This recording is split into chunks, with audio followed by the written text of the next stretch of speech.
Την αλλαγή δεν τη φοβάσαι. Την κάνεις δική σου, γιατί είναι το μέλλον. Ο ΑΕΔ άλλαξε σε δημόσια υπηρεσία απασχόλησης και η ΔΥΠΑ αλλάζει εποχή, εικόνα και οργάνωση επενδύοντας στο ανθρώπινο δυναμικό της χώρας.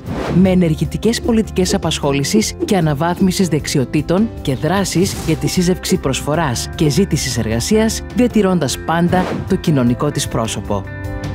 Στη ΔΥΠΑ σχεδιάζουμε το μέλλον της απασχόλησης με δυνατότητες, προοπτική, αξιοπρέπεια. Αλλάξαμε τον τρόπο που δουλεύουμε. Αλλάζουμε τους χώρους που σας υποδεχόμαστε. Θέτουμε σε προτεραιότητα την αναβάθμιση, τον εξυγχρονισμό και την αναδιοργάνωση των κέντρων προώθησης απασχόλησης της ΔΥΠΑ σε κάθε γωνιά της Ελλάδας, για να ενισχύσουν κάθε νέα αρχή, με εξωτερικούς χώρους που εκφράζουν τη νέα φιλοσοφία της ΔΥΠΑ. Ανοιχτή και προσιτή, με σύγχρονο σχεδιασμό και αισθητική, δημιουργώντας ένα περιβάλλον φιλικό και μοντέρνο. Ένα περιβάλλον σχεδιασμένο για τις ανάγκες του σήμερα και τις προκλήσεις του αύριο. Με ψηφιακές υποδομές και αναβαθμισμένες υπηρεσίες εξυπηρέτησης για όλους που ενισχύουν τη συμβουλευτική και επαγγελματική καθοδήγηση κάθε πολίτη. Με σταθμούς εξυπηρέτησης και ψηφιακά εργαλεία για όλους, διασφαλίζοντας ισότιμη πρόσβαση και αξιοπρέπεια.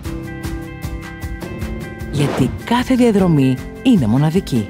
Με προσωποποιημένη υποστήριξη, επαγγελματικό προσανατολισμό και πρόσβαση σε δράσεις κατάρτισης, επιχειρηματικότητας και ένταξης στην αγορά εργασίας. Με ταχύτερη, αποτελεσματικότερη και ποιοτικότερη εξυπηρέτηση των συναλλασσόμενων πολιτών και επιχειρήσεων, τα νέα κέντρα προώθησης απασχόλησης διασφαλίζουν εύκολη πρόσβαση, φιλικό και σύγχρονο περιβάλλον, εργαλεία και υπηρεσίες για την καλύτερη εξυπηρέτηση των πολιτών σε κάθε γωνιά της Ελλάδας.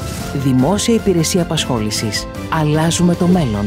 Επενδύουμε στους ανθρώπους. Υπουργείο Εργασίας και Κοινωνικής Ασφάλισης. Εθνικό Σχέδιο Ανάκαμψης και Ανθεκτικότητας Ελλάδα 2.0, με τη χρηματοδότηση της Ευρωπαϊκής Ένωσης Next Generation EU.